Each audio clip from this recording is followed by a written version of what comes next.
Okay ji, Assalamu alaikum, Bismillahirrahmanirrahim. So we are going to start off with CFAP 6, Audit Assurance और Related Services. एक introductory class हम already conduct कर चुके हैं और उस इंट्रोडक्टरी क्लास की ओरिएंटेशन आपके पास अवेलेबल भी है। उस इंट्रोडक्टरी क्लास के अंदर मैंने मेजरली CFAP 6 के सिलेबस की डिस्कशन करी थी। आज का जो मेरा क्लास है उस क्लास के अंदर मैं कुछ 3-4 चीज़ें डिस्कस करूंगा। उसमें सबसे पहली चीज़ तो ये है कि आपके सामने इस वक्त भी आयजा की हैंडबुक ओपन है। तो आयजा की हैंडबुक जो है उससे रिलेटेड कुछ चीज़ें डिस्कस करूंगा। कुछ मुख्तलिफ तरह की जो हैंडबुक 1 है, हैंडबुक 2 है, हैंडबुक 3 है, उनके एतबार से चीज़ें डिस्कस करूंगा। फिर इंशाल्लाह अगर जो है वो कुछ टाइम मिला तो हम शुरुआत कर देंगे and we are gonna start off with ISA 600। अच्छा, एक चीज़ मैं आपको बता दूं, ये आपके सामने नज़र भी आ रहा है आपको, आयजा का 2018 का एडिशन है और आईकैप के अंदर इस वक्त जो लेटेस्ट एडिशन मौजूद है वो यही एडिशन मौजूद है। तो आप सारे लोगों से एक रिक्वेस्ट है कि भाई ये एडिशन खरीद लेना।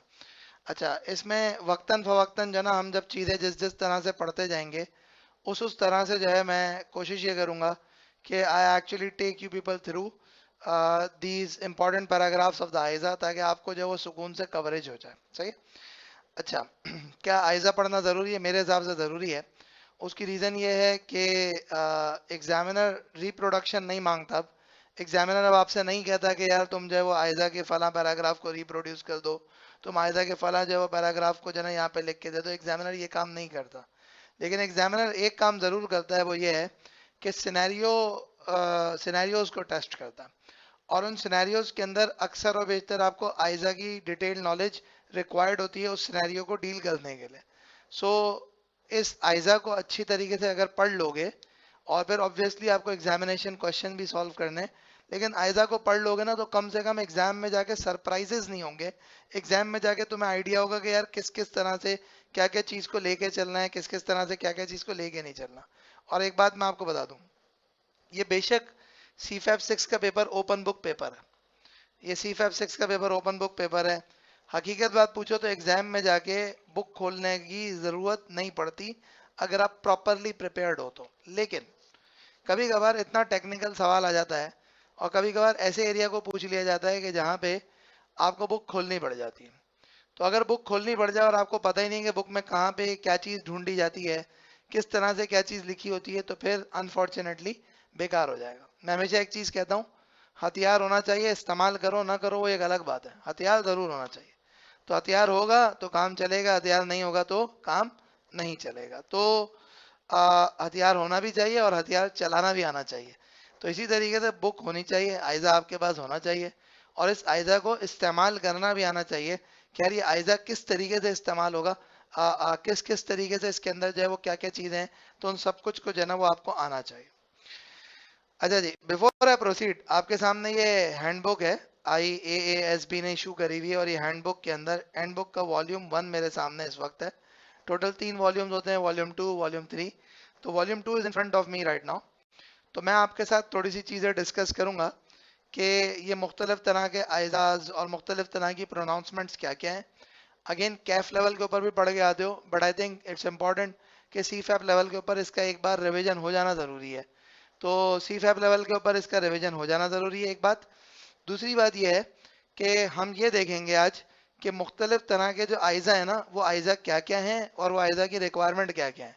क्योंकि जब हम पढ़ने जा रहे होंगे ना तो अक्सर और बेशतर ऐसा होगा, मैं आपको एक जगह पे ब्रेक लगा दूंगा, मैं आपको बोलूंगा यार ये चीज़ हम आगे जाके पढ़ेंगे, ये चीज़ हम आगे जाके कवर अप करेंगे। तो जब हम वो चीज़ आगे जाके कवर अप कर रहे हो तो उसमें आपको पहले से पता हो, एक जनरली आइडिया होता है ना कि यार हाँ ये आयजा भी है, हाँ भाई इस तरह का आयजा भी है, तो आपको ज़्यादा बेहतर प्रिपेयर्ड होते हो। सही है? तो anyways let's start of, let's start discussing. देखें, अम, मैं एक बात, ये हमेशा जब मैं कैफ पढ़ा रहा होता हूँ तो कैफ में मैं एक बात ये कर रहा होता हूँ, मैं कहता हूँ कि यार देखो, आपकी जो auditing and assurance standard board है उस बॉडी का नाम है IAASB।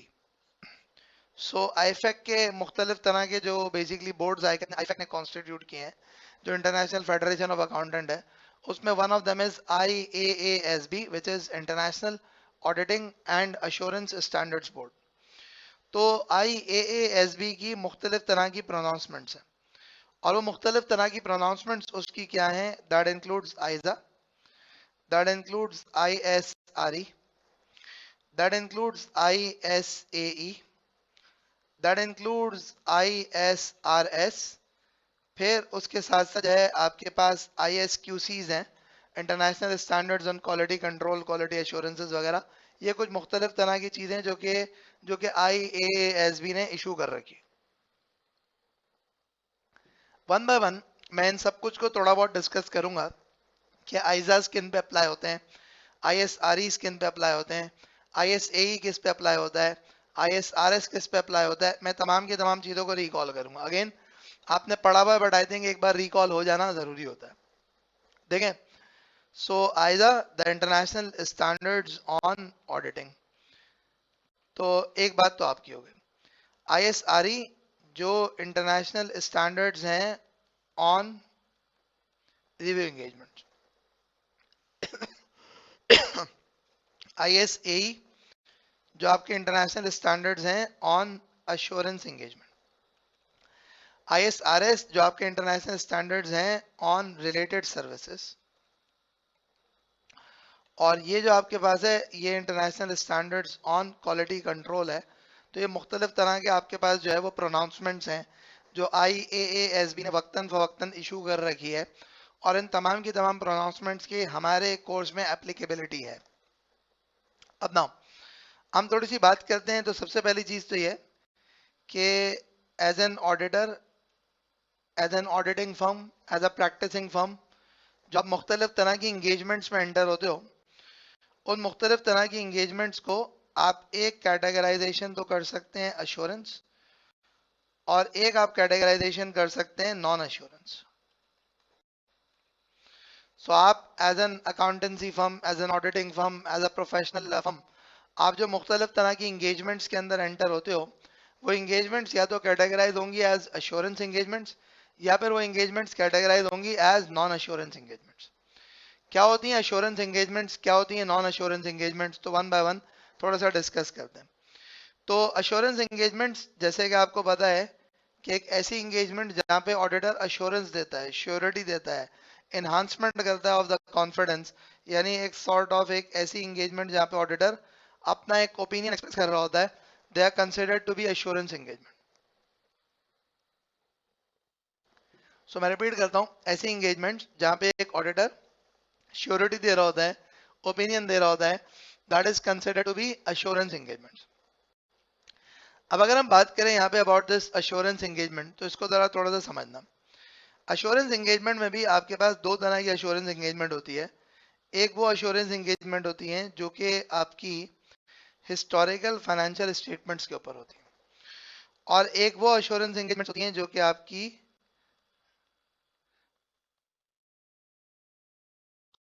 Other than historical financial statements के ऊपर होती है। तो एक अश्योरेंस एंगेजमेंट तो आपकी वो होती है जो हिस्टोरिकल फाइनेंशियल स्टेटमेंट्स के ऊपर होती हैं, और एक आपकी अश्योरेंस एंगेजमेंट्स वो होती हैं जो कि other than historical financial statements के ऊपर होती है। क्या मतलब हिस्टोरिकल फाइनेंशियल स्टेटमेंट्स के ऊपर? तो जब हम हिस्टोरिकल फाइनेंशियल स्टेटमेंट्स के ऊपर बात करते हैं, तो एक कंपनी की जो फाइनेंशियल स्टेटमेंट्स नॉर्मली बनती हैं, they are historical financial statements, क्योंकि ऑब्वियसली वो पास्ट का डेटा दे रही होती हैं। वो आपको 6 महीने की, आपकी 1 साल की, आपको पिछले पूरे 1 साल का पास्ट डेटा दे रही होती है, और उसमें अगर आप कंपैरेटिव एडअप कर दो तो उसमें लास्ट ईयर का डेटा भी आ रहा होता है। तो एक बात तो आपके पास ये है कि there is basically a historical financial statement. अब जो हिस्टोरिकल फाइनेंशियल स्टेटमेंट्स है ना, उस हिस्टोरिकल फाइनेंशियल स्टेटमेंट्स के ऊपर एक एंगेजमेंट्स जो होती हैं, they are considered as audit engagements. और जो ऑडिट एंगेजमेंट्स होती हैं, they are done in accordance with ISA. तो आइजा की एप्लीकेबिलिटी कहाँ होगी? जहाँ पे ऑडिट एंगेजमेंट्स होंगी, वहाँ पे आपके पास जो है वो आइजा की एप्लीकेबिलिटी आ जाएगी। तो ऑडिट क्या होता है और क्या नहीं होता, उसके ऊपर जरा क्विकली रिकॉल भी कर लेते हैं। तो आपको पता है कि जी ऑडिट जो है वो एक सिंपल फाइनेंशियल स्टेटमेंट के ऊपर ओपिनियन एक्सप्रेस करना। फिर सिमिलरली इस हिस्टोरिकल फाइनेंशियल स्टेटमेंट के ऊपर एक और इंगेजमेंट होती है, and that is considered to be a review engagement. और ये जो रिव्यू इंगेजमेंट होती है, that is conducted in accordance with ISRE। अगर मैं थोड़ी सी यहाँ पे बात करूं कि यार ये जो ऑडिट है और ये जो रिव्यू है, इस ऑडिट और रिव्यू के अंदर मेजरली डिफरेंसेस क्या क्या होते हैं। तो अगर मैं कुछ थोड़ी सी बात करूं कि यार ये जो ऑडिट है और ये जो रिव्यू है, इन दोनों के अंदर मेजरली डिफरेंसेस क्या क्या होते हैं, तो अगर इन दोनों के डिफरेंसेस की हम बात करें तो आप एक चीज जरा समझिएगा कि ऑडिट जो होता है वो audit is basically reasonable assurance engagement. Audit एक रीजनेबल एश्योरेंस एंगेजमेंट होती है। सो मैं रिपीट करता हूँ, ऑडिट क्या होता है, एक रीजनेबल एश्योरेंस एंगेजमेंट होता है। और जो रिव्यू होता है वो रिव्यू एक लिमिटेड एश्योरेंस एंगेजमेंट होती है। क्या होता है, जो रिव्यू होता है वो एक लिमिटेड एश्योरेंस एंगेजमेंट होती है। अच्छा जी, फिर उसके साथ साथ जो है ऑडिट के अंदर जो है वो आप क्या करते हो, आप ऑल प्रोसीजर्स परफॉर्म करते हो। आप ऑडिट के अंदर एविडेंस गैदर करने के लिए बेशुमार तरह के प्रोसीजर परफॉर्म करते हो। रिव्यू के अंदर अगेन आप जो लिमिटेड प्रोसीजर्स परफॉर्म करते हो, और वो लिमिटेड प्रोसीजर्स भी रिव्यू के अंदर क्या होते हैं, मेजरली इंक्वायरी और एनालिटिकल प्रोसीजर्स जो है ना, वो आपको ISAE रिक्वायर करता है। तो ISAE की जो मैंडेटरी रिक्वायरमेंट होती है वो ISAE की मैंडेटरी रिक्वायरमेंट ये होती है कि ISAE आपको कहता है कि भाई इंक्वायरी और एनालिटिकल प्रोसीजर परफॉर्म करो। देन फिर उसके साथ साथ हम मजीद अगर हम बात करते हैं तो मजीद सिचुएशन क्या होती है। मजीद सिचुएशन ये होती है कि रिव्यू और ऑडिट में जो तीसरा फर्क होता है वो तीसरा फर्क ये होता है कि ऑडिट में आप क्या करते हो, आप एक पॉजिटिव फॉर्म ऑफ ओपिनियन देते हो। आप ऑडिट में एक पॉजिटिव फॉर्म ऑफ ओपिनियन देते हो। आपके लिए बहुत सारी चीजें रिकॉल ऑफ ओल्ड नॉलेज होगी, बट अगेन मेरे हिसाब से होता ही है कि हम अक्सर और बेशतर जो है ना वो बहुत सारी पुरानी चीजें भूल चुके होते हैं। So it's always good to recall. So review audit क्या होता है, एक पॉजिटिव फॉर्म ऑफ ओपिनियन होता है। और जब भी हम रिव्यू की बात करते हैं तो रिव्यू के अंदर हम यूजुअली एक नेगेटिव फॉर्म ऑफ ओपिनियन दे रहे होते हैं। हम रिव्यू के अंदर क्या कर रहे होते हैं, हम रिव्यू के अंदर एक नेगेटिव फॉर्म ऑफ ओपिनियन दे रहे होते हैं। अच्छा भाई, क्या मतलब है कि ऑडिट एक रीजनेबल एश्योरेंस है, रिव्यू एक लिमिटेड एश्योरेंस है। तो आप देखें, मैं इधर बात करता हूँ अबाउट द प्रोसीजर्स। जब भी ऑडिट परफॉर्म होता है तो ऑडिट परफॉर्म होते हुए सारे दुनिया जहाँ के प्रोसीजर्स जो आइजा के अंदर रिक्वायर्ड है वो अप्लाई होते हैं। मतलब क्या हो गया, वो चाहे एनालिटिकल प्रोसीजर हो, वो चाहे जो है आपकी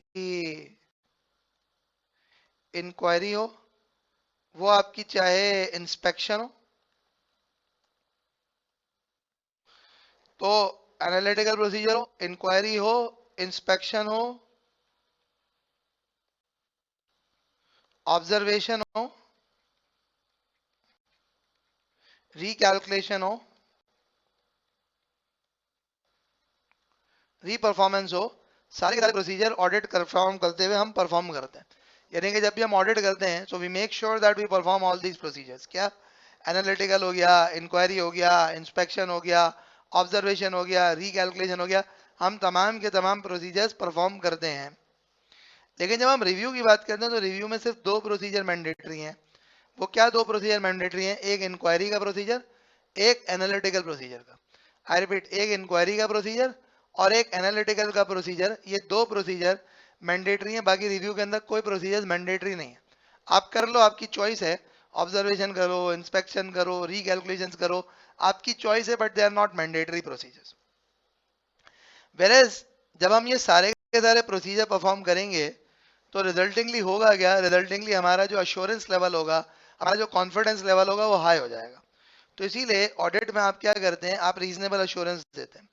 और रीजनेबल अश्योरेंस क्या होती है, रीजनेबल अश्योरेंस एक हाई लेवल ऑफ अश्योरेंस होती है। आई रिपीट, रीजनेबल अश्योरेंस क्या होती है, रीजनेबल अश्योरेंस एक हाई लेवल ऑफ अश्योरेंस होती है। क्या होती है रीजनेबल अश्योरेंस, एक हाई लेवल ऑफ अश्योरेंस होती है। That is what a reasonable assurance is all about. तो जब भी आप ऑडिट परफॉर्म कर रहे होंगे तो ऑडिट परफॉर्म करते हुए आपका रीजनेबल अश्योरेंस इसलिए होता है क्योंकि उसकी रीजन होती है कि आप बेसिकली क्या कर रहे होते हैं, आप जो है वो सारे के सारे ऑडिट प्रोसीजर परफॉर्म कर रहे होते हैं। सिमिलरली अगर हम बात करें with respect to this review, तो रिव्यू के केस के अंदर क्या होता है, रिव्यू के केस के अंदर होता है लिमिटेड एश्योरेंस। क्यों लिमिटेड एश्योरेंस, क्योंकि आप जो है वो क्या कर रहे होते हैं, आप इंक्वायरी और एनालिटिकल प्रोसीजर परफॉर्म कर रहे होते हैं। तो जो लिमिटेड एश्योरेंस होती है वो एक लो लेवल ऑफ एश्योरेंस होती है। मैं रिपीट करता हूँ, जो लिमिटेड एश्योरेंस होती है वो एक लो लेवल ऑफ एश्योरेंस होती है। और उसमें आप बहुत ज्यादा कॉन्फिडेंस के साथ बात नहीं कर रहे होते, बात कर रहे होते हैं, अश्योरेंस दे रहे होते हैं, कॉन्फिडेंस एनहांस कर रहे होते हैं, बहुत ज्यादा नहीं एनहांस कर रहे होते। तो इसीलिए जब भी ऑडिट में ओपिनियन दिया जाता है तो ओपिनियन होता है एक पॉजिटिव फॉर्म ऑफ ओपिनियन। क्या मतलब ऑडिट का opinion positive form of opinion होता है? तो पॉजिटिव फॉर्म ऑफ ओपिनियन का मतलब कुछ तरह से होता है कि जिस तरह से हम ऑडिट ओपिनियन देते हैं तो हम कहते हैं यार financial statements give a true and fair view. हम क्या कहते हैं? हम कहते हैं यार financial statements give a true and fair view. Whereas जब भी हम रिव्यू की बात करते हैं तो रिव्यू के अंदर पॉजिटिव फॉर्म ऑफ ओपिनियन नहीं दिया जाता, रिव्यू के अंदर नेगेटिव फॉर्म ऑफ ओपिनियन दिया जाता है। और नेगेटिव फॉर्म ऑफ ओपिनियन क्या दिया जाता है? वो नेगेटिव फॉर्म ऑफ ओपिनियन ये दिया जाता है कि हम जब भी रिव्यू की बात करते हैं तो हम रिव्यू के अंदर ये कहते हैं कि यार नथिंग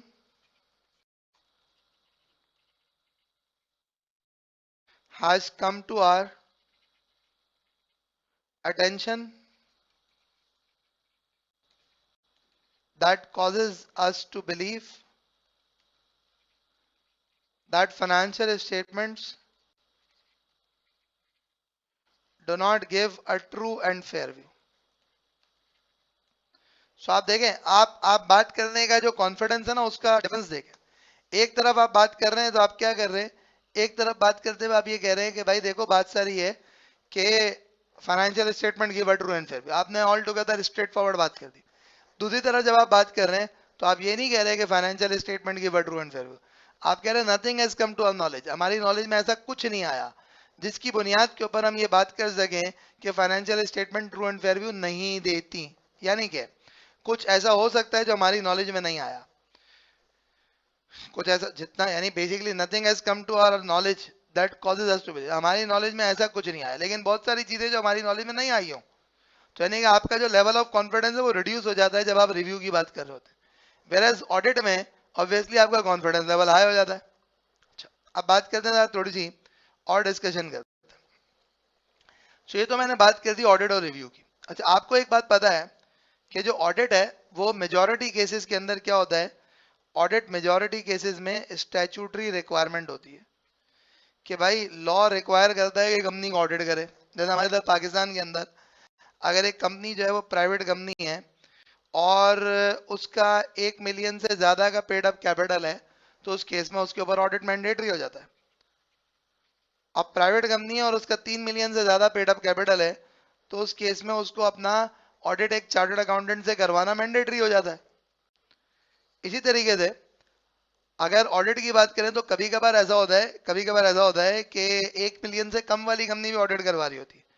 तो वो क्यों करवा रही होती है? वो वॉलंटरी करवा रही होती है, उसके ऊपर कोई बाय लॉ रिक्वायरमेंट नहीं होती। या तो उसको ऑडिट रिपोर्ट की जरूरत होती है कि उसको कस्टम्स में देना है, उसको बैंक अकाउंट खुलवाने के लिए देना है, उसको एफबीआर के अंदर देना है, उसको कहीं एक्सवाइजेड जगह पे देना है, या तो उसको उसकी जरूरत होगी, वरना अदरवाइज उस कंपनी को ऑडिट करवाने की जरूरत नहीं है।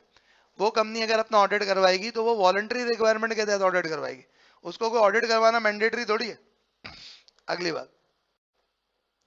अगली बात अगर हम करते हैं तो अगला नेक्स्ट सिचुएशन क्या है? नेक्स्ट सिचुएशन कुछ तरीके से कि भाई रिव्यू कौन करवाता है। तो अगर मैं रिव्यू की थोड़ी सी बात करूं ना तो मैं आपको रिव्यू के अंदर ये एक्सप्लेन करता हूँ कि यार देखो रिव्यू का पर्सपेक्टिव क्या होता है generally.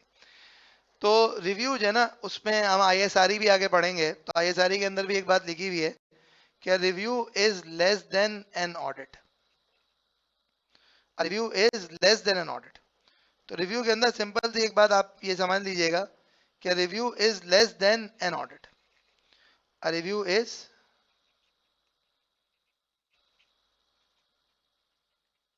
Less than an audit. तो रिव्यू ऑडिट से कम होता है।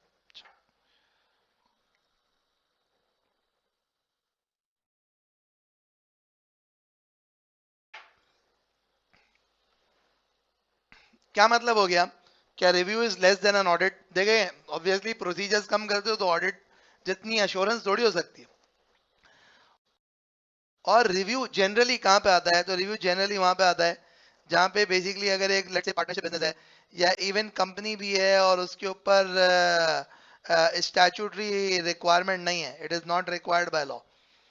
तो या तो जो है ना वो लेट्स से कि पार्टनरशिप कंसर्न है या फिर कंपनी है and it is not required by law कि भाई जो है ना वो अपने आप को ऑडिट करवाए।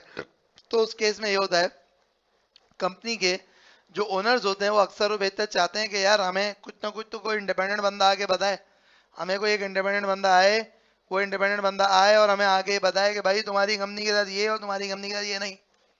तो अब देखो बात सुनना, अगर कोई इंडिपेंडेंट बंदा तुम्हें बताए कि जी तुम्हारी कंपनी के साथ ये और तुम्हारी कंपनी के साथ ये नहीं, तो उस केस में जरा मैं आपको थोड़ा सा कॉन्सेप्चुअली बात समझाता हूँ।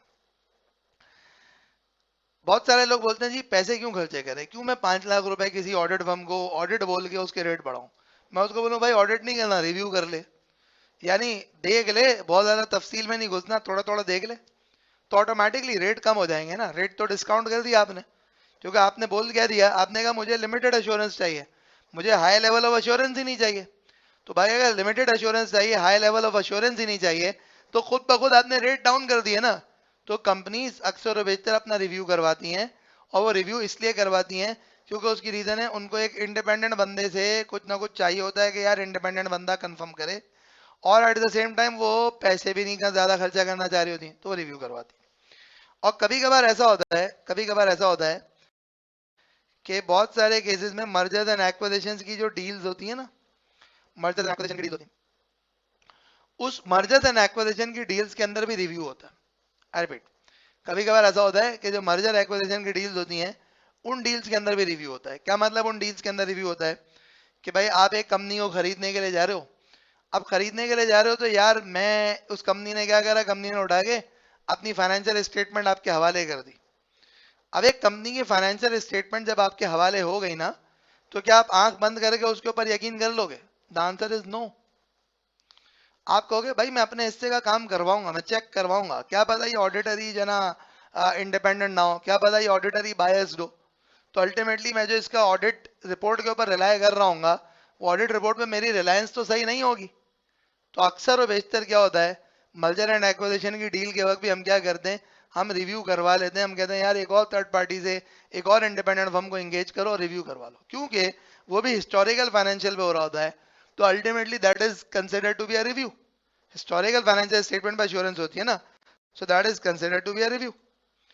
तो अगर हम बात करते हैं अबाउट दीज एंगेजमेंट्स, तो एंगेजमेंट्स में आपके पास एश्योरेंस एंगेजमेंट में एक वो एंगेजमेंट है जो हिस्टोरिकल फाइनेंशियल स्टेटमेंट पे हो रही है। तो हिस्टोरिकल फाइनेंशियल स्टेटमेंट पे जो हो रही है वो क्या है, या तो ऑडिट है या फिर रिव्यू है। अगली बात, अगली बात जो है वो आपके पास अश्योरेंस एंगेजमेंट्स होती हैं on other than historical financial statement. अच्छा भाई अब ये क्या चीज होती है, other than historical financial statement क्या चीज होगी? तो इसको मैं आपको एक्सप्लेन कर देता हूँ कि जब भी हम बात करते हैं about this other than historical financial statement, तो उस other than historical financial statement के अंदर जरा थोड़ी सी बात समझना और थोड़ी सी बात देखना। वो ये है कि हिस्टोरिकल नहीं हो, फाइनेंशियल स्टेटमेंट एक्सेप्टेबल है, लेकिन हिस्टोरिकल ना हो, हिस्टोरिकल ना हो। अच्छा, अब इसमें क्या होता है, तो इसके ऊपर क्या अप्लाई होता है, इसके ऊपर ISAE अप्लाई होता है, international standards on assurance engagements. ये other than historical financial statement जो होती हैं ये क्या होती हैं, इसको मैं कुछ थोड़ा सा एक्सप्लेन करता हूँ।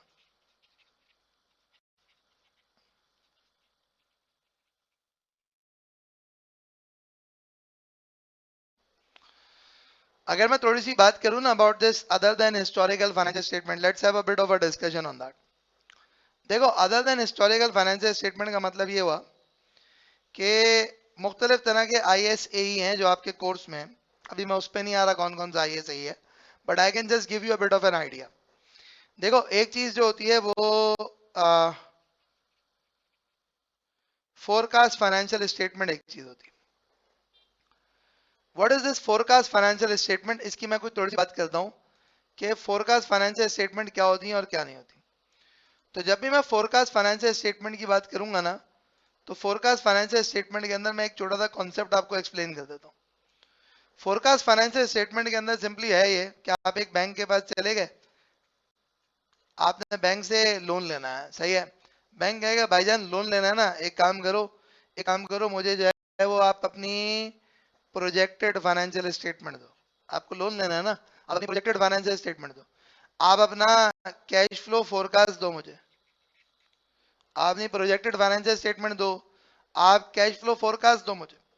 तो होगा कुछ तरीके से, अगर मैं और आप अपना कैश फ्लो फोरकास्ट बना के लेके चले जाएंगे, तो क्या बैंक वाला उस कैश फ्लो फोरकास्ट के ऊपर यकीन करेगा? The answer is no. Bank बोलेगा यार बात सुनो, तुमने बनाया, तुम ही ने बनाया, तुम ही लेकर आए, तुम ही उसको अप्रूव करके लेकर आए, तो हम कैसे मान लें? जाओ किसी इंडिपेंडेंट बंदे से तो उसके ऊपर अप्रूवल लेकर आओ। तो अगर आप यहाँ पे किसी ऑडिटर को एंगेज करते हैं, आई रिपीट, अगर आप यहाँ पे किसी ऑडिटर को एंगेज करते हैं, तो यहाँ पे किसी ऑडिटर को एंगेज करते हैं, तो उस केस के अंदर होता क्या है? उस केस के अंदर होता ये कि वो जो ऑडिटर होता है, वो ऑडिटर अल्टीमेटली जो है वो क्या करता है, वो आपके जो फोरकास्टेड फाइनेंशियल स्टेटमेंट पे जो आपको अश्योरेंस देता है, वो आईएसएई के अंडर देता है। वो आपको आईएस वो आइजा के अंदर नहीं देता, वो आईएसआरई के अंदर नहीं देता, वो आईएसएई के अंदर देता है, because this is other than historical financial statement. Number 2, आगे बढ़ते हैं थोड़ी सी बात करते हैं। क्या है कि ये तो हो गया जी फोरकास्ट फाइनेंशियल स्टेटमेंट की बात। फोरकास्ट फाइनेंशियल स्टेटमेंट के साथ साथ जो है ना अगली बात डिस्कस करते हैं। अगला जो कॉन्सेप्ट है, वो अगला कॉन्सेप्ट कुछ तरीके से है कि अक्सर और बेहतर ऐसा होता है कि की परफॉर्मेंस इंडिकेटर रिपोर्ट्स होती हैं।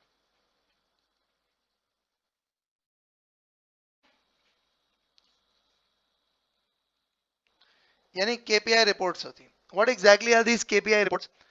तो की परफॉर्मेंस इंडिकेटर मैं आपको बता देता हूँ कि जब आप एक कंपनी की परफॉर्मेंस को मेजर करते हैं ना, तो मेजर करते हुए कुछ सर्टेन आप जो है ना परफॉर्मेंस मेजर्स यूज करते हैं। अब जैसे फॉर एग्जांपल जीपी मार्जिन एक परफॉर्मेंस मेजर है, एनपी मार्जिन एक परफॉर्मेंस मेजर है। उसके अलावा है may possible customer retention ratio एक performance measure, performance retention ratio एक परफॉर्मेंस मेजर। अच्छा जी, उसके बाद जो है कस्टमर रिटेंशन रेशियो होने के साथ साथ जो है वो अगली बात अगर मैं करूं, तो आपके पास जो है सेल ग्रोथ एक परफॉर्मेंस मेजर, सेल ग्रोथ आपका परफॉर्मेंस मेजर है। अब बहुत सारी कंपनीज जो होती है ना, उन बहुत सारी कंपनीज को केपीआई की रिपोर्ट सबमिट करनी होती है अकॉर्डिंग टू सर्टेन फ्रेमवर्क्स। जैसे मैं आपको बताता हूँ, हमारा इदारा जो है ना आईकैप के साथ रजिस्टर्ड है रेट। तो जब हम आईकैप के साथ एज अ रेट रजिस्टर्ड है ना, रजिस्टर्ड अकाउंटिंग एजुकेशन ट्यूटर, तो हमें आईकैप को जो है वो हर साल क्या करना होता है, हमें आईकैप को हर साल ये करना होता है कि हमें हर साल आईकैप को अपनी एक केपीआई की रिपोर्ट देनी होती है। वो केपीआई की रिपोर्ट हमें क्या देनी होती है, आईकैप को हमें केपीआई की रिपोर्ट ये देनी होती है, हमें आईकैप को बताना होता है कि भाई देखो बात सारी है कि हमारी कंपनी जो है उसके आईकैप ने एक सर्टन जो ना अपनी गाइडलाइंस पब्लिश करी हुई है कि भाई आपने ये केपीआई बनानी है। अभी इस वक्त जो है ना मुझे डाउनलोड करनी पड़ेगी, तो मैं थोड़ी डाउनलोडिंग अवॉइड कर रहा हूँ। बट आईकैप ने एक सर्टन गाइडलाइन बनाई है कि भाई ये केपीआई, जैसे बहुत सारे फैक्टर्स हैं, उसमें ये भी फैक्टर है स्टूडेंट टीचर रेशियो क्या है। वो अलग बात है कि अगर आईकैप को रियलाइज करे आईकैप, तो अब वो इररेलेवेंट हो चुका है, क्योंकि उसकी रीजन है कि टीचिंग ऑनलाइन हो चुकी है। तो टीचिंग ऑनलाइन हो चुकी है तो स्टूडेंट टीचर रेशियो अब मैटर नहीं करता। एक टीचर से 500 स्टूडेंट भी पढ़ते हो तो कोई मैटर नहीं करता, लेकिन आईकैप के केपीआईज में भी है। अच्छा जी, उसके बाद जो है ना आपके पास लाइब्रेरी की बुक्स की रेटिंग है। अच्छा, फिर उसके बाद जो है ना ट्यूटर्स की क्वालिफिकेशन के ऊपर जो है ना इदारे को मार्क्स है, ट्यूटर की क्वालिफिकेशन के ऊपर इदारे को मार्क्स। तो अलग अलग तरह की चीजें आईकैप के पर्सपेक्टिव से, तो आईकैप ने अलग अलग तरह के केपीआई सेट किए हुए, और आईकैप हमें रिक्वायर करता है कि आपको हर साल क्या करना है, आपको हर साल जो है ना ये केपीआई की रिपोर्ट जो है वो किसी क्यूसीआर रेटेड फर्म से, यानी कि क्वालिटी कंट्रोल रेटेड फर्म से, किसी क्यूसीआर रेटेड फर्म से आपने क्या करनी है, आपने इसको ऑडिट करवाना है, और आपने इसको ऑडिट करवा के हमें जो है वो सबमिट करना है। तो हम क्या करते हैं, हम हर साल जो है किसी क्यूसीआर रेटेड फर्म को एंगेज करते हैं, और उस क्यूसीआर रेटेड फर्म को हम आईएसएई के तहत जो है उससे एक रीजनेबल अश्योरेंस एंगेजमेंट अंडरटेक करवाते हैं, जिसके अंदर वो हमारी केपीआई रिपोर्ट्स के ऊपर एक अपना अश्योरेंस एंगेजमेंट परफॉर्म करके ओपिनियन देता है। और ओपिनियन दे के वो अल्टीमेटली जना हमें बताता है कि अल्टीमेटली कि क्या जो है वो सब मामला सही हैं या नहीं है। That is what it does. Now अगली बात, अगली बात अगर हम डिस्कशन करते हैं तो अगला कॉन्सेप्ट क्या है और क्या नहीं है। अगला कॉन्सेप्ट भाई है कि आप यूके में चले जाए ना, तो यूके में जो यूनिवर्सिटीज होती है ना, वो पब्लिक फंडेड यूनिवर्सिटीज होती है, यानी वो गवर्नमेंट फंडेड यूनिवर्सिटीज होती है। तो जो यूनिवर्सिटीज होती हैं, आई रिपीट, वो गवर्नमेंट फंडेड यूनिवर्सिटीज होती है। अब अगर गवर्नमेंट फंडेड यूनिवर्सिटी, तो गवर्नमेंट क्या करती है, गवर्नमेंट जो है ना वो और वहाँ पे बहुत सारी तालीम भी गवर्नमेंट फंडेड है, सही। यूनिवर्सिटी को भी पैसा गवर्नमेंट दे रही है, तालीम भी गवर्नमेंट फंड कर रही है अक्सर व बेशतर। लेकिन ऑब्वियसली जो है वो यूनिवर्सिटी लेवल पे आई थिंक वो फंड नहीं करते, यूनिवर्सिटी लेवल पे लोन्स देते हैं।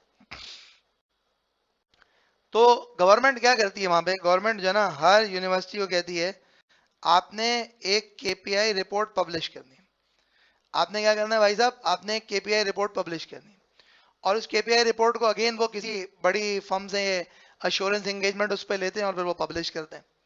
वो केपीआई रिपोर्ट्स में वो सब कुछ बताते हैं कि जी हमारा जो है वो ग्रेजुएशन रेट क्या है, हमारे स्टूडेंट्स का जो है वो डिस्टिंक्शन का रेट क्या है, हमारे स्टूडेंट्स का जो है वो अल्टीमेटली जो है ना जॉब का रेट क्या है, हमारा स्टूडेंट सेटिस्फेक्शन रेट क्या है, हमारे थीसिस कितने पब्लिश हुए हैं कितने नहीं हुए, वगैरह वगैरह वगैरह।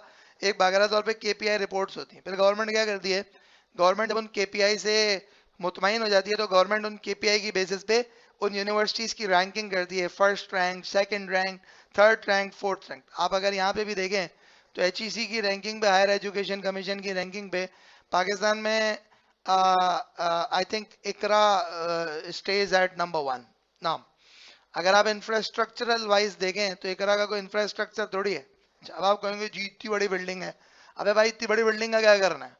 आप अगर कॉन्सेप्ट देखो, जो यूनिवर्सिटी ऑफ कैम्ब्रिज है या दुनिया में जो बड़ी बड़ी यूनिवर्सिटीज हैं, एक university actually means a complete total life, a complete solution. University ही होगी, उस यूनिवर्सिटी के अंदर प्ले ग्राउंड भी होंगे, क्रिकेट ग्राउंड भी होगा, फुटबॉल ग्राउंड भी होगा, हॉकी ग्राउंड भी होगा, स्क्वाश कोर्ट भी होगा, आपके पास बास्केटबॉल कोर्ट भी होगा, टेनिस कोर्ट भी होगा, आपके हॉस्टल्स भी नियर बाय होंगे, बड़ी बड़ी लाइब्रेरीज होंगी, यानी एक बगैर एक कैंपस की फील होती है। सही है ना। मतलब मैं कुछ यूनिवर्सिटी, आप अगर आईबीए का सिटी कैंपस विजिट कर लें, उसका यही हाल है जो मैं आपको इकरा का बोल रहा हूँ कि लंबी लंबी बिल्डिंगें खड़ी करी हुई हैं, कुछ है नहीं अंदर। सही है। अब अगर आप जो है वो ये बोलेंगे जी जो है वो सोशलाइजिंग की जगह है और ये है वो है, ये अपनी जगह पे है। लेकिन अगर आप एक वो देखें तो यूनिवर्सिटी का जो माहौल है वो आईबीए के सिटी कैंपस के अंदर है, आईबीए के यहाँ वाले कैंपस में थोड़ी है। सॉरी, सिटी कैंपस नहीं, वो जो मेन कैंपस है यूनिवर्सिटी उसमें है। इसी तरीके से जो इकरा यूनिवर्सिटी है, it stays at number 1 a lot of times, इसकी रैंकिंग नंबर 1 होती है। आप देखें ना अखबार में बड़े बड़े ऐड देता है, नंबर 1 रैंक यूनिवर्सिटी। अच्छा, अब वो क्या होता है, how can it claim it to be number 1, how is, Karachi IBA नीचे होता है, सक्कर आईबीए ऊपर होता है। कराची आईबीए नीचे होता है, सक्कर आईबीए ऊपर होता है। और सक्कर आईबीए ऑब्वियसली कराची आईबीए के करीब नहीं है, सक्कर आईबीए कराची आईबीए के करीब नहीं है। बट बात सारी है कि वो एचईसी की जो केपीआईज हैं, जो एचईसी की जो रेटिंग्स देने के जो तरीकेकार हैं, पॉइंट्स देने के तरीकेकार हैं, उन पॉइंट्स देने के तरीकेकार के क्राइटेरिया को सक्कर आईबीए मीट करता है, कराची आईबीए उस एक्सटेंट तक नहीं मीट करता जितना एक्सटेंट तक सक्कर आईबीए मीट करता है। उसमें आई थिंक बहुत सारे फैक्टर्स होते हैं, number of PhDs on board, कितने पीएचडी यहाँ से ग्रेजुएट करे और वगैरह वगैरह वगैरह वगैरह। अगर एक बात देखी जाए तो सक्कर आईबीए का कंट्रीब्यूशन बहुत बड़ा है। मतलब I have operated campus in Sukkur, स्क्राइबर का एक कैंपस मैंने सक्कर में ऑपरेट किया है 5 साढ़े 5 6 साल। अनफॉर्चुनेटली कोविड की नज़र हो गया, अभी भी देख रहे हैं कि उसको दोबारा से रिज्यूम करें नहीं करें, हालात देख के, क्योंकि लेकिन ये है कि चार्ट अकाउंटेंसी अब पूरी ऑनलाइन एजुकेशन हो गई है, so becomes a very problematic situation, viability बन नहीं रही अभी तक तो। खैर तो just trying to tell you कि सक्कर आईबीए का कंट्रीब्यूशन एक आम स्टूडेंट की लाइफ में क्या है। कराची आईबीए ना, अगर आप, मुझे एक किसी बंदे से ही बात हुई, उसने भी मुझे ये मिसाल दी थी, मुझे मिसाल बड़ी समझ में आई, तो इसीलिए मैं वो मिसाल कोट करता हूँ। अगर आप एक स्टूडेंट को 1 से लेकर 10 तक मार्क्स देना, तो कराची आईबीए क्या करता है, कराची आईबीए ये करता है कि वो 8 मार्क वाले स्टूडेंट को, 7 मार्क वाले स्टूडेंट को उठाता है, एडमिशन लेता है। क्योंकि उसका एडमिशन टेस्ट बहुत ज्यादा फिल्टर आउट होता है, फिल्टरिंग होती है उसमें बहुत बड़ी। 7 मार्क के बच्चे को लेता है, 8 मार्क के बच्चे को लेता है, ये बच्चे को लेता है। इस बच्चे को, 8 मार्क के बच्चे को उठा के 9:30 पे छोड़ देता है, 9:15 पे छोड़ देता है। सक्कर आईबीए 2.5-3 मार्क वाले बच्चे को लेता है और उसको उठा के 7 पे छोड़ता है। और आई थिंक ये जो कंट्रीब्यूशन सक्कर आईबीए का ना, अगर आप देखें 4 मार्क का कंट्रीब्यूशन है एक बच्चे के अंदर, कराची आईबीए का 1.5 मार्क का, 2 मार्क का कंट्रीब्यूशन है। सो अगर आप वैल्यू एडिशन देखें with respect to how they are imparting education, तो बहुत ज्यादा है। और मैंने सक्कर आईबीए में पढ़ाया भी है, क्योंकि हमारा कैंपस स्क्राइबर का सक्कर में था। तो एक जमाने में सक्कर आईबीए को टेक्निकल बंदे की जरूरत थी, तो उनका बीएस अकाउंटिंग फाइनेंस का प्रोग्राम होता है, तो I did go there, I taught there. बच्चे ऐसे हैं जैसे स्पंज हो, जस्ट करने के लिए बैठे हुए हैं, उनको पढ़ाने वाला चाहिए, उनको पढ़ाने वाला चाहिए। 1 मिनट रुकिएगा जी, बोलो। नहीं, मुख्तार गया, उसको बोलो वेट कर लो तो मेरे साथ चले चलना, 10 बजे निकलना ना उसको। हाँ, आपको कितने बजे निकलना है? नहीं, पहुंचना कितने बजे आपको? हाँ, तो आप रुक जाओ, मेरे साथ चले चलना। आ जाओ, फिर चले जाओ, रिक्शा पकड़ो, चले जाओ। सही है। अच्छा जी, देखें, सॉरी। तो Sukkur IB has got a value addition on the students. तो मैंने खैर पढ़ाया वहां पे, जस्ट करने के लिए बैठा हुआ बच्चा तड़प रहा है, तरस रहा है। वो अलग बात है कि ऑब्वियसली वो एक सक्कर है, कहने को सिंध का तीसरा बड़ा शहर है, लेकिन आपको पता है सिंध का सबसे बड़ा शहर जो उसका हाल बेहाल है, तो सिंध के तीसरे बड़े शहर का हाल क्या होगा? सही, इट्स नॉट पंजाब जहाँ पे लिटरेसी रेट बहुत ज्यादा है हो। तो Sukkur IB has got a very huge impact on the society, has a very huge impact on the overall contract. तो उनको टीचर्स नहीं मिलते, फिर ऊपर बजट नहीं है, गवर्नमेंट फंडेड है, बच्चों के अंदर पैसे देने की साख्त नहीं है, वो पैसे देने की सख्त नहीं है। तो प्रॉब्लम्स हैं उनके। अब वो अगर आप एक चीज सोचें ना, आप एक चार्ट अकाउंटेंट को बोलें कि यार तुम 1.5 लाख रुपए की या 1.25 लाख की तनख्वाह पे फुल टाइम एम्प्लॉय आ जाओ, तो ऑब्वियसली वो बोलेगा यार मैं 1.5 लाख रुपए तो यहाँ पे कराची में बैठ के कमा लूँ, घर के अंदर भी रहूँ, फिर वहाँ पे जिंदगी भी मेरी जो है ना, वो एक छोटे शहर में कोई जिंदगी भी नहीं है, कुछ है नहीं छोटे शहर में, अब तक एक मॉल तो बना नहीं है वहाँ पे। अब शायद बन गया हो तो बन गया हो कोविड के अंदर, मुझे तो अब 1.5-2 साल हो गए, मैं जो है वो वहाँ से वाकफियत बहुत ज़्यादा नहीं है अब मेरी। तो मतलब just trying to tell you कि this is how things go about. तो खैर, ये जो बेसिकली यूनिवर्सिटीज होती है ना, इनकी रेटिंग्स होती है, केपीआई रिपोर्ट्स पब्लिश करती हैं। इसी तरह से सीएसआर की रिपोर्ट्स होती हैं, कॉर्पोरेट सोशल रिस्पॉन्सिबिलिटी की रिपोर्ट्स आजकल बहुत ज़्यादा हो गया है। इन्वायरमेंटल रिपोर्ट्स देना, सस्टेनेबिलिटी रिपोर्ट्स देना, इंटीग्रेटेड रिपोर्ट्स देना, कॉर्पोरेट सोशल रिस्पॉन्सिबिलिटी की रिपोर्ट्स देना। ऑल्दो हमारे पाकिस्तान के अंदर ये वॉलंटरी है, बट ग्लोबली ये बहुत ज़्यादा ट्रेंड चलता चला गया है, बहुत सारी कंट्रीज के अंदर ये मैंडेटरी होता चला गया। तो अब बहुत सारी कंट्रीज के अंदर जब ये मैंडेटरी होता चला गया, तो इन सारी की सारी रिपोर्ट्स पे आइजा अप्लाई नहीं होता। इन सारी की सारी रिपोर्ट्स पे अगर एक ऑडिट फर्म जो है वो अपना ओपिनियन देगी, तो उस पर आइजा अप्लाई नहीं होगा, उस पर क्या अप्लाई होगा? उस पर ISAE अप्लाई होगा, because it is other than historical financial statement, it is other than historical financial statement. अगली बात करते हैं, अगली डिस्कशन करते हैं। तो जो आपका नेक्स्ट एरिया है, that's basically the non assurance engagement. तो अगर मैं जरा नॉन अश्योरेंस एंगेजमेंट्स की बात कर लूं, तो नॉन अश्योरेंस एंगेजमेंट्स के पर्सपेक्टिव से आपके पास अप्लाई होता है international standards on related services. International standards on related services, बेशुमार तरह की रिलेटेड सर्विसेज होती हैं, जिसमें एक एग्जांपल दे देता हूं आपको।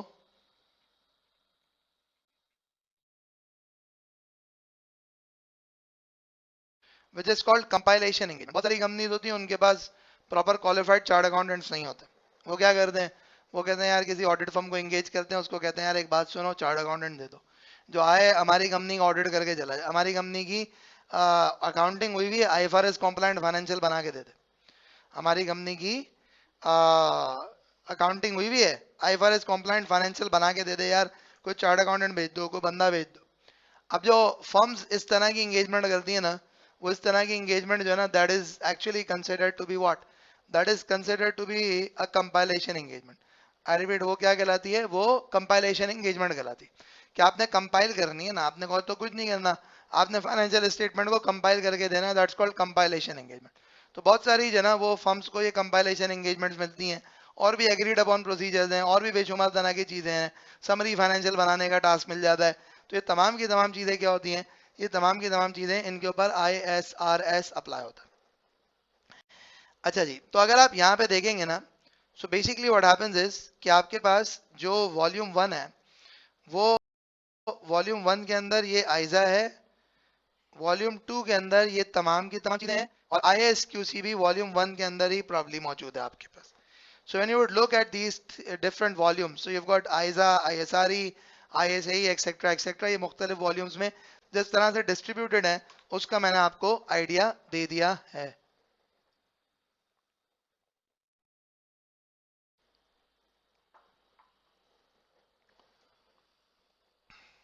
अगली बात करते हैं, अगली डिस्कशन करते हैं।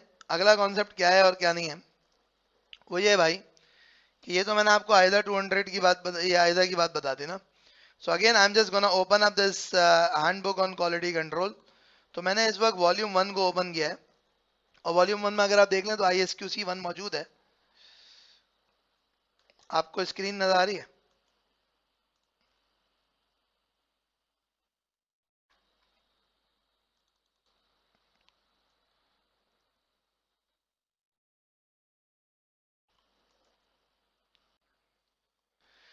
अच्छा भाई, देखें, अब हम आगे बढ़ते हैं और आगे डिस्कशन करते हैं। तो मैंने आपके सामने इस वक्त वॉल्यूम 1 खोला हुआ है, और वॉल्यूम 1 के अंदर आप देखें, सो आपके पास खैर ग्लॉसरी ऑफ टर्म्स वगैरह के साथ साथ आईएसक्यूसी है, और एट द सेम टाइम आईएसक्यूसी के साथ साथ जो है आइजाज है, आईएसक्यूसी के साथ आइजाज है। तो मैं इस वक्त चाहूंगा ये कि जितने भी आइजाज हैं उन तमाम के तमाम आइजा का मैं आपको एक ओवरव्यू दे दूं, ताकि मैं जब नेक्स्ट क्लास शुरू करूं तो आप लोगों को बैक ऑफ द माइंड जो है ना वो एक अंदाजा हो कि यार आइजा क्या कहता है, इस तरह का भी कोई आइजा है, इस तरह का भी कोई आइजा है। यानी एक बैक ऑफ द माइंड चीज होती है तो आसानी हो जाती है। सबसे पहला जो आइजा है which is ISA 200, overall objectives of independent auditor and conduct of audit in accordance with ISA. तो आइजा 200 की अगर मैं बात करूं ना, तो आइजा 200 जो है वो मेजरली किस पर्पज से बनाया गया है। तो आइजा 200 का जो मेजर ऑब्जेक्टिव और मेजर पर्पज है ना, वो आइजा 200 जो है वो आपको मेजरली ये बताता है कि जी what exactly is audit. Audit के अंदर बेशुमार तरह की टर्मिनोलॉजीज जो यूज होती हैं वो आपको बताता है। उसके साथ साथ जो है वो आइजा को कैसे यूज करना है, और फिर उसके बाद जो है वो आपको ये बताता है कि ऑडिट यूजिंग आइजा किस तरीके से होगा। ये आपको आइजा 200 मेजरली ये बातें बताता है। तो एक आइजा 200 ओवरऑल ओवरऑल ओवरऑल आपको जो है ना वो एक्सप्लेन करता है कि what an audit is, audit किस तरह से होता है, किस तरह से नहीं होता। तो ये आइजा 200 एक चीज ये बताता है। नेक्स्ट अगर मैं कुछ थोड़ा सा और बात करूं, तो और बात करते हुए मैं आगे डिस्कशन करता हूं। The next one of them is basically the ISA. जो अगला है आपके पास, दैट इज बेसिकली आइजा 210। एक मिनट जरा रुकिएगा यार, ये मैं बंद कर दूं।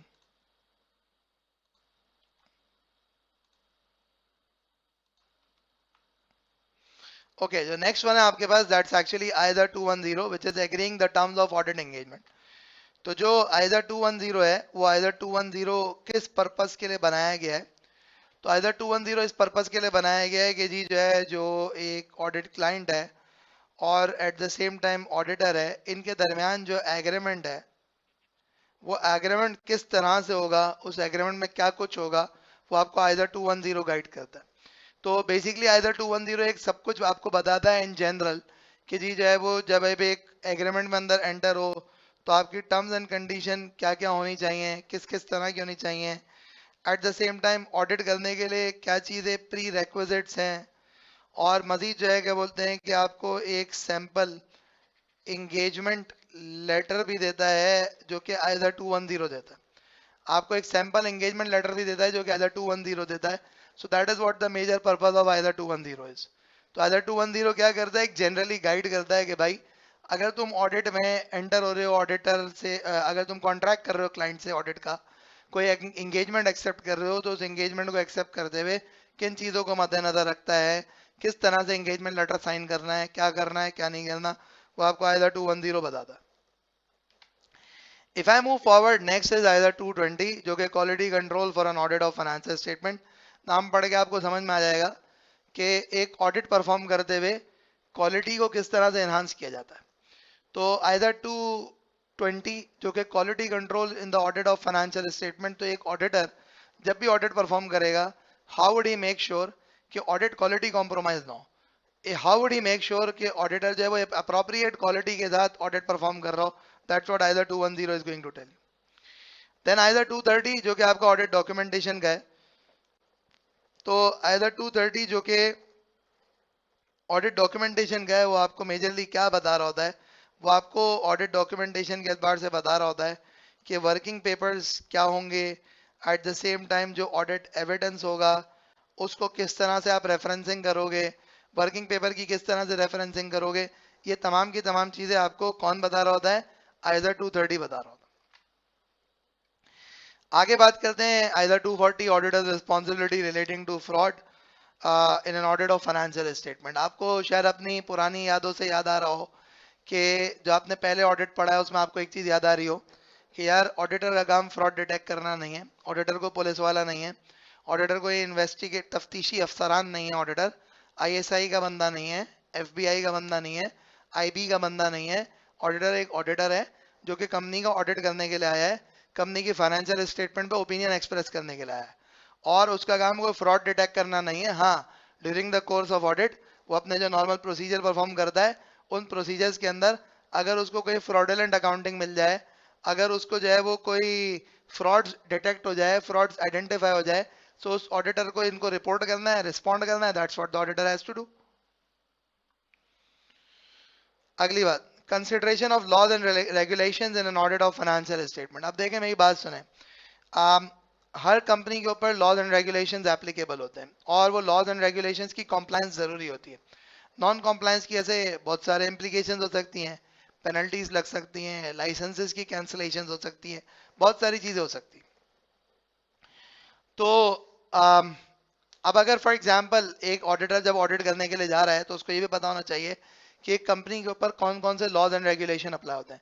तुम फार्मास्यूटिकल कंपनी का ऑडिट करने जा रहे हो, तुम्हें पता होना चाहिए फार्मा पे कौन से लॉज अप्लाई होते हैं, हेल्थ हेल्थ डिपार्टमेंट के कौन से रूल्स एप्लीकेबल है। तुम एक एविएशन इंडस्ट्री की कंपनी का ऑडिट करने जा रहे हो, तुम्हें पता होना चाहिए कि उस पर सिविल एविएशन अथॉरिटी के कौन से रूल्स अप्लाई होते हैं, और उन रूल्स की वो किस तरीके से नॉन कंप्लायंस कर रहा है, और उसकी रेपरकशंस क्या हो सकती है, उसकी इंप्लीकेशंस क्या हो सकती है, तुम्हें पता होना चाहिए। तो as an auditor you should be aware about the relevant laws and regulations which are applicable on an entity and how it could impact the audit of the financial statements, तो आपको पता होना चाहिए। Then communication with those charge with governance. आपको याद आ रहा होगा कि जी ये दो अल्फाज बहुत ज्यादा यूज होते हैं, और वो दो अल्फाज क्या यूज होते हैं, एक है मैनेजमेंट और एक है दोस्त चार्ज विद गवर्नेंस। कौन होती है मैनेजमेंट, कौन होती है दोस्त चार्ज विद गवर्नेंस? तो आसान अल्फाज के अंदर आपका जो बीओडी है ना, बोर्ड ऑफ डायरेक्टर्स, वो दोस्त चार्ज विद गवर्नेंस। जो आपके बोर्ड ऑफ डायरेक्टर्स बैठे हुए हैं वो क्या है, वो दोस्त चार्ज विद गवर्नेंस। और मैनेजमेंट कौन है आपकी? मैनेजमेंट आपकी जो है ना, ये chief executive officer, CFO, chief operating officer, chief turning officer, chief internal auditor, फलाना। चीफ इंटरनल ऑडिटर का ना यूज करो, मसला हो जाएगा, सॉरी। तो ultimately this is what the management is. So आपकी मैनेजमेंट वो है जो रोजमर्रा के मामला चला रही है। दोस्त चार्ज विद गवर्नेंस कौन है? जो कि बीओडीज हैं। उन बीओडी को क्या करना है, उन बीओडी को गवर्न करना है, ओवरसी करना है पूरे प्रोसेस का, जस्ट टू मेक श्योर कि कंपनी प्रॉपरली, कंपनी अप्रोप्रिएटली चल रही है, ऑपरेट कर रही है। अगली बात अगर हम करते हैं, तो अगला कॉन्सेप्ट आपके पास आएगा 260। इनफैक्ट 260 में as an auditor you got to communicate with those charge with governance. किन सर्कमस्टांसेस में कम्युनिकेट करना मैंडेटरी है, क्या क्या चीजें कम्युनिकेट करना मैंडेटरी है, तमाम की तमाम चीजें हम पढ़ेंगे। ISA 265 communicating deficiencies in the internal control to those charge with governance. देखें, होता यह है कि एक ऑडिटर इंटरनल ऑडिटर नहीं है, एक्सटर्नल ऑडिटर की बात की जा रही है। एक auditor audit of financial statement करना है, उस ऑडिटर की जिम्मेदारी नहीं है कंपनी का इंटरनल कंट्रोल, ऑडिटर की जिम्मेदारी नहीं है। लेकिन एज पार्ट ऑफ ऑडिट आगे आएगा 300 की बात करेंगे, 315 की बात करेंगे, तो एक ऑडिटर अंडरस्टैंडिंग लेता है एंटिटी की, एक ऑडिटर अंडरस्टैंडिंग लेता है उसके एनवायरनमेंट की। तो जब वो ऑडिटर अंडरस्टैंडिंग लेता है एंटिटी की, और जब वो ऑडिटर अंडरस्टैंडिंग लेता है उसके एनवायरनमेंट की, तो उस अंडरस्टैंडिंग लेते वक्त अगर उसको कहीं पे ये लगता है कि यार इसका जो इंटरनल कंट्रोल्स है उसमें कोई सिग्निफिकेंट डेफिशिएंसीज हैं, उसमें कोई बड़ी बड़ी डेफिशिएंसीज हैं, तो एज एन ऑडिटर आपकी जिम्मेदारी है कि आपको दोस्त चार्ज विद गवर्नेंस को वो सिग्निफिकेंट डेफिशिएंसीज के बारे में बताना है। आपको इंटरनल ऑडिट पर रिपोर्ट देने नहीं है, आपको इंटरनल कंट्रोल का इवैल्यूएशन करने के बाद उसके ऊपर रिपोर्ट देने नहीं है, आप ऑडिट ऑफ फाइनेंशियल स्टेटमेंट करने आए। लेकिन अगर during the course of audit तुम्हारी नॉलेज में कोई कंपनी की ऐसी चीजें आती हैं कि जो कि सिग्निफिकेंट डेफिशिएंसीज है इंटरनल कंट्रोल की, तो फिर तुम्हारी जिम्मेदारी as an auditor under either 265 कि तुम्हें कम्युनिकेट करनी है deficiencies in the internal control to those charge with governance and the management. Next हम बात करते हैं आइजा 300 की सीरीज है। आइजा 300 की सीरीज में planning and audit of financial statement. मतलब आप पूरा ऑडिट प्लान करते हैं ना, क्या प्लान करते हैं कि भाई जैसे कोई घर बनाना होता है प्लान करते हैं, ऐसे ऑडिट करते हैं प्लान करते हैं कि जी पहले क्या करेंगे, फिर क्या करेंगे, फिर क्या करेंगे, कब टीम भेजेंगे, कितने बंदे भेजेंगे, किस तरह के तजुर्बे वाले बंदे भेजेंगे, फला फला फला फला फला, बेशुमार तरह की चीजें। आइजा 300 प्लानिंग बताता है कि भाई साहब ऑडिट की प्लानिंग कैसे होती है। आइजा 315 identifying and assessing the risk of material misstatement through understanding entity and it's environment. तो यानी कि एज एन ऑडिटर आप क्या करते हो, एक कंपनी को समझते हो, उसके एनवायरनमेंट को समझते हो, whether that be internal environment, whether that be external environment, और आप फिर उस एनवायरनमेंट को, उस कंपनी को समझ के, उसके बिजनेस को समझ के, उसके ऑपरेशंस को समझ के, उसके हालात को समझ के आप फिर risk of material miss statement identify करते हो कि यार इस कंपनी की फाइनेंशियल स्टेटमेंट में गड़बड़ें कहाँ कहाँ हो सकती है, क्या क्या मसले मसाइल हो सकते हैं, ये आप चीजें आइडेंटिफाई करते हो। तो ISA 315 is one of those ISAs which is the most important ISA, क्योंकि ऑडिट रिस्क जब आइडेंटिफाई कर रहे हो तो उसमें इसी आइजा की इंप्लीकेशन होती है मेजरली। देन 320 मटेरियलिटी, ऑडिटर है, कोई महंगा काम है, जल्दी करना है, और बहुत ज्यादा पैसे भी कंपनी को नहीं लगाना है इस पे, क्योंकि कंपनी अगर ऑडिट पे बहुत ज्यादा पैसे लगाना शुरू कर देगी तो कंपनी का बजट आउट हो जाएगा। आप सोचे ना, ऑडिटर 100% ट्रांजेक्शन चेक करना शुरू कर दे तो ऑडिटर तो पागल हो गया। आप सोचो एक कंपनी साल में 365 दिन कारोबार करती है, 365 दिन उसकी ट्रांजेक्शन होती है, रोज की हजारों लाखों ट्रांजेक्शन होती हैं। अगर ऑडिटर 365 दिन की ट्रांजेक्शन चेक करना शुरू कर गया तो ऑडिटर तो पागल हो जाएगा यार। तो बेसिकली ऑडिटर मटीरियलिटी का यूज करता है कि भाई जो चीज मटेरियल है उसके ऊपर काम करो, इमटेरियल चीजों पे काम नहीं करो, जो चीज मैटर करती है उस पर काम करो। करोड़ रुपए की फाइनेंशियल स्टेटमेंट है, करोड़ रुपए की बैलेंस शीट है, तो करोड़ रुपए की बैलेंस शीट है तो उसमें जो है वो चंद हजारों चंद सौ रुपए के ऊपर नहीं जाओ, चंद सौ रुपए अपना टाइम नहीं जाया करो। मैं यहाँ पे बैठ के अगर एक कंपनी चला रहा हूँ, एक बिजनेस चला रहा हूँ, एक इदारा चला रहा हूँ, तो मैं पेटी कैश के हिसाब नहीं देखता। मेरा पेटी कैश मेरे इदारे का शायद छोटा सा इदारा है, उसमें दिन का 2-2.5 हज़ार रुपए का पेटी कैश है, शायद 6 महीने में एक बार देख लेता हूँ हिसाब, जब जो है वो बार बार कैशियर आके पैसे मांग रहा होता है या रिक्वेजिशंस बार बार आ रही होती है तो हिसाब देख लेता हूँ। मेरे लिए इमटेरियल है वो। मैं 2,000 रुपए का महीने का दिन का खर्चा, रोज का 2,000-2,500 रुपए, मतलब महीने का 60,000 रुपए, 75,000 रुपए खर्चे को अगर मैं देखने चला गया तो इसका मतलब ये है कि मैं लाखों रुपए के खर्चे से अपने आप को हटा दूंगा। तो same goes for the auditor also. तो ऑडिटर को क्या करना है, ऑडिटर को भी यही काम करना है कि ये has to actually go for the materiality. तो खैर मटेरियलिटी क्या होगी, जब आप प्लानिंग और परफॉर्मिंग ऑफ ऑडिट कर रहे होगे, और फिर एट द सेम टाइम इसका खैर आयदा 450 भी आता है, उसको भी देखते हैं, जो कि 450 कहता है evaluation of miss statement during the audit. तो खैर जैसे जैसे ऑडिट प्रोग्रेस करता जाता है हम रीवैल्यूएट करते रहते हैं कि भाई मटेरियलिटी हमने सही जज करी थी नहीं करी थी, ये जो मिस स्टेटमेंट्स हो रही है हमारे हिसाब से ये मटीरियल है, तो क्या यार कहीं ऐसा तो नहीं है मटेरियलिटी लेवल बहुत ज्यादा सेट कर दिया, कहीं ऐसा तो नहीं है मटेरियलिटी लेवल बहुत ज्यादा सेट कर दिया। ये तमाम की तमाम चीजें एज एन ऑडिटर आपको देखनी होती है। अच्छा जी, तो नेक्स्ट अगर हम बात करें तो ISA 330 which is auditor response to assessed risk. तो ऑब्वियसली जब ऑडिटर ऑडिट करने के लिए understanding of the entity obtain कर रहा होता है तो उसमें उसको रिस्क आइडेंटिफाई होते हैं, और जब वो रिस्क आइडेंटिफाई होते हैं तो उस पर फिर ऑडिटर के अपने रिस्पॉन्सेज होते हैं, और उन तमाम के तमाम रिस्पॉन्सेज के लिए आयदा 330 हमें बताता है, गाइड करता है कि ऑडिटर कैसे रिस्पॉन्स करेगा।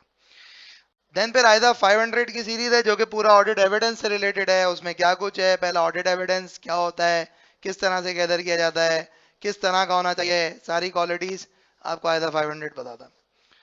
आयदा 501 जो कि specific considerations for selected items हैं, तो उसमें मेजरली जो है वो आपके प्रोविजंस हैं, लिटिगेशंस हैं, उसके अलावा जो है आपके पास सेगमेंट रिपोर्टिंग वगैरह है, इन्वेंट्री है, इन तमाम की तमाम चीज़ों की स्पेसिफिक गाइडेंस है आइजाज के अंदर कि जी इन्वेंट्री ऑडिट कैसे करोगे, इन्वेंट्री पे एविडेंस कैसे गैदर करोगे, प्रोविजंस पे लिटिगेशंस पे कैसे क्लेम करोगे, सेगमेंट रिपोर्टिंग के जो है वो एविडेंसेस कैसे गैदर करोगे, आयदा 501 वगैरह तौर पे गाइडेंस देता है। एक्सटर्नल कंफर्मेशन आपको बेसिक आइडिया है, रिसीवेबल्स हैं, पेबल्स हैं, बैंक बैलेंसेस हैं, तो आप क्या करते हो, आप अक्सर और बेहतर एविडेंस गैदर करने के लिए थर्ड पार्टी कंफर्मेशन ऑब्टेन करते हो कि आप एक कंपनी के कस्टमर्स को लेटर्स भेजोगे कि भाई लाओ बताओ बैलेंस कितना है, आप एक कंपनी के सप्लायर्स को बैलेंस लेटर्स भेजोगे, भाई बता पेबल्स कितने हैं, आप एक कंपनी की बैंक को लेटर्स भेजोगे एज एन ऑडिटर कि भाई बैंक बैलेंस कंफर्म कर दे, ये कुछ और बोल रहा है तुम कुछ और बोल रहे हो, तो बता दो स्टेटमेंट क्या कह रही है क्या नहीं कह रही वगैरह वगैरह वगैरह। So that's what it is. फिर then initial audit engagement opening balances, तो जब भी पहली बार कोई एंगेजमेंट अंडरटेक करते हैं तो पहली बार अंडरटेक करने की वजह से होता ही है कि एज एन ऑडिटर मैं और आप रिस्क फेस कर रहे होते हैं। क्यों? क्योंकि कंपनी की जो फाइनेंशियल स्टेटमेंट्स होती हैं वो फाइनेंशियल स्टेटमेंट्स पे इनिशियल मैं रिपीट करता हूँ, जो कंपनी की फाइनेंशियल स्टेटमेंट्स होती हैं वो करंट ईयर की फाइनेंशियल भी हमारी जिम्मेदारी होती है, लेकिन करंट ईयर की फाइनेंशियल का स्टार्टिंग पॉइंट तो ओपनिंग बैलेंसेस होते हैं। अगर वो ओपनिंग बैलेंसेस मिसस्टेटेड हुए तो करंट ईयर के क्लोजिंग भी तो मिसस्टेटेड होंगे। तो as an auditor opening balances पे, जब तुम पहली बार किसी ऑडिटर अपॉइंट होते हो किसी कंपनी के, तो उसके ओपनिंग बैलेंसेस पे क्या प्रोसीजर परफॉर्म करना है वो आयदा 510 बताता है। एनालिटिकल प्रोसीजर्स, हम रेशियो एनालिसिस करते हैं, हम ट्रेंड एनालिसिस करते हैं, हम रेशियोज में भी हॉरिजॉन्टल वर्टिकल बेशुमार तरह हॉरिजॉन्टल वर्टिकल बेशुमार तरह के एनालिसिस करते हैं। So that's all ISA 520 analytical procedures. Audit sampling, आपको पता है जी ऑडिट में 100% ट्रांजैक्शन थोड़ी चेक होती है। एक तो मैंने बात करी थी मटेरियलिटी की, दूसरी आपको पता है 100% नहीं चेक होता। ऑडिटर हमेशा ऑडिट टेस्ट बेसिस पे परफॉर्म करता है। टेस्ट बेसिस पे परफॉर्म करने का मतलब ये है कि कुछ ट्रांजैक्शन चेक करता है, सारी ट्रांजैक्शन चेक नहीं करता। वो कुछ ट्रांजैक्शन जो चेक करेगा वो सैंपल्स किस तरह से ड्रॉ करेगा वो आपको आइजा 530 बताएगा कि भाई साहब ये सैंपल्स कैसे ड्रॉ होता है। Accounting estimates, IS 8 accounting estimate को डील करता है, लेकिन पूरे आईएफआरएस की एप्लीकेशन में अकाउंटिंग एस्टिमेट है। तुम जब वो आईएस 2 में एनआरवी एस्टिमेट कर लो, तुम आईएएस 10 में outcomes event after reporting period के सॉरी तुम आईएएस 16 के अंदर प्रॉपर्टी प्लांट इक्विपमेंट की लाइफ एस्टिमेट कर लो, रेजिडुअल वैल्यू एस्टिमेट कर लो। तुम जो है वो आईएएस 19 के अंदर जो है वो projected unit credit method apply करके एम्प्लॉइज की जो है वो डिफाइंड बेनिफिट ऑब्लिगेशन एस्टिमेट कर लो। हजारों चीजें होती हैं जो एस्टिमेट पे चल रही होती। तो एस्टिमेट्स को, अकाउंटिंग एस्टिमेट्स को कैसे ऑडिट किया जाएगा वो आइजा 540 गाइड करता है। फिर फेयर वैल्यू को कैसे ऑडिट किया जाएगा, फिर मजीद उसके साथ साथ जो है रिलेटेड पार्टी के डिस्क्लोजर्स जो है उनको कैसे ऑडिट किया जाएगा, सॉरी इनके रिलेटेड जो डिस्क्लोजर है वो, फिर आइजा 550 related parties, parent, subsidiary, associate, joint venture, director की कंपनी, डायरेक्टर के बेटे की कंपनी वगैरह वगैरह वगैरह, इस तरह की रिलेटेड पार्टीज को कैसे ऑडिट किया जाता है। सब्सिक्वेंट इवेंट्स, ईयर एंड के बाद होने वाले इवेंट्स को कैसे ऑडिट किया जाएगा। ईयर एंड के बाद वैसे तो हम आईएएस 10 में कहते हैं जी एडजस्टिंग नॉन एडजस्टिंग इवेंट, उसकी ऑडिट इंप्लीकेशन क्या है आइजा 560 गाइड करेगा। आइजा 570 रिवाइज गोइंग कंसर्न, आईएएस 1 कहता है फाइनेंशियल बनाओ, तो सबसे इंपॉर्टेंट अजम्पशन होती है गोइंग कंसर्न। गोइंग कंसर्न पे फाइनेंशियल बना रहे हो तो फाइनेंशियल अलग बनेंगे, अगर कंपनी गोइंग कंसर्न नहीं है तो फाइनेंशियल ऑल्टरनेट बेसिस पे बनेंगे। तो आइजा 570 गाइड करता है गोइंग कंसर्न इवैल्यूएशन कैसे होता है कैसे नहीं होता, वो आइजा 570 गाइड करेगा। 580 रिटन रिप्रेजेंटेशन, वो कहते हैं ना लिखवा लो लिखवा लो, तो अक्सर हम बहुत सारी चीजें आइजा आपको कहता है भाई मैनेजमेंट से लिखवा लो, लिखावा ले लो। तो जो रिटन रिप्रेजेंटेशन है वो कैसे लेनी है, किन सरकमस्टांसेस में लेनी है, किन सरकमस्टांसेस में लेना मैंडेटरी है, तो ये तमाम की तमाम चीजें आइजा 580 में पढ़ेंगे। देन 600 की सीरीज में एक ग्रुप ऑडिट्स हैं कि अगर आप पेरेंट हो, सब्सिडरीज हैं, एसोसिएट्स हैं, जॉइंट वेंचर्स हैं, सबको पूरे ओवरऑल ग्रुप को ऑडिट कैसे करोगे।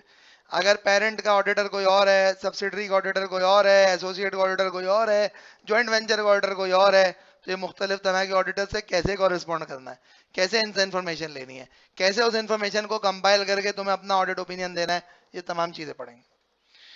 आइजा 610 using the work of internal order, जरूरी नहीं ऑर्डर एक्सटर्नल ऑर्डर सारे काम खुद करे, इंटरनल ऑर्डर पर रिलाई कर सकता है, he can rely on the work of internal order, he can ask the internal order के भाई तू बता दे क्या करना है, सही है तू जो काम करके आ रहा है उसका कुछ थोड़ा सा एविडेंस हमें दे दे, हम उस पर रिलाई कर लें, but again there are certain protocols that need to be followed.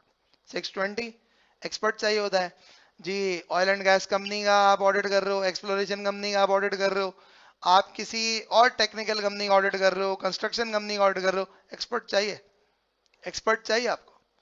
भाई एक बिल्डिंग कंस्ट्रक्ट हो रही है, 15 साल से कंस्ट्रक्ट हो रही है, अब हर साल डब्ल्यूआईपी में है, वो बोल रहा है जी आज हमने जो है वो 5 करोड़ की कंक्रीट लगा दी, आज हमने 15 करोड़ का सरिया लगा दिया, आज हमने 20 करोड़ की कंक्रीट लगा दी। ओ भाई मैं ऑडिटर हूं, मैंने डेबिट क्रेडिट पढ़े, मैं कहां से वेरीफाई करूंगा, मुझे एक्सपर्ट चाहिए, आर्किटेक्ट चाहिए, मुझे स्टील स्ट्रक्चर डिजाइन का बंदा चाहिए। फिर आइजा 700 पूरा ऑडिट रिपोर्ट से रिलेटेड है, तो मुख्तलिफ तरह के ऑडिट रिपोर्ट की पूरी इंप्लीकेशन जो है ना वो है यहाँ पे, ये सारी चीजें पढ़ेंगे। 800 की सीरीज बड़ी इंपॉर्टेंट है, लोगों को नहीं पता होता, तो मैं थोड़ा सा बता देता हूँ। तो बेसिकली 800 की सीरीज में एक आइजा 800 special considerations, audit of financial statement prepared in accordance with special purpose framework. अक्सर और बेहतर ऐसा होता है कि कुछ कंपनीज के ऊपर जो है ना वो दो तरह की फाइनेंशियल बनानी होती है, एक उनको स्पेशल पर्पस फ्रेमवर्क्स गिवन होते हैं कि जी तुमने फला रिपोर्टिंग के लिए फला तरह की फाइनेंशियल बनानी है। सो वो स्पेशल पर्पस फ्रेमवर्क्स हैं। अब तुम as an auditor audited normal financial का तो ऑडिट कर रहे हो, अगर स्पेशल पर्पस फाइनेंशियल का ऑडिट करोगे तो उस पर जो है वो आपके पास किस तरह से होगा, तो वो आपको आयदा 800 गाइड करेगा। आयदा 805 special consideration audit of single financial statements and specific elements accounts और आइटम्स ऑफ फाइनेंशियल। कभी कभार ऐसा होता है आप बोल दो भाई सिर्फ रिसीवेबल का ऑडिट कर दे, भाई सिर्फ सेल्स टैक्स रिफंडेबल का ऑडिट कर दे, भाई सिर्फ पेबल का ऑडिट कर दे। कभी कभार गवर्नमेंट की रिक्वायरमेंट होती है, तो उस केस के अंदर क्या होता है, या इधर 805 अप्लाई होगा। आखिरी 810 engagements to report on summary financial statement, which is basically बहुत सारी कंपनीज को बाय लॉ रिक्वायरमेंट होती है समराइज फाइनेंशियल बना के दो। ये जो डिटेल्ड फाइनेंशियल है इसके अलावा एक समरी फाइनेंशियल बनाओ, उस पर ऑडिटर से अलग ओपिनियन लो।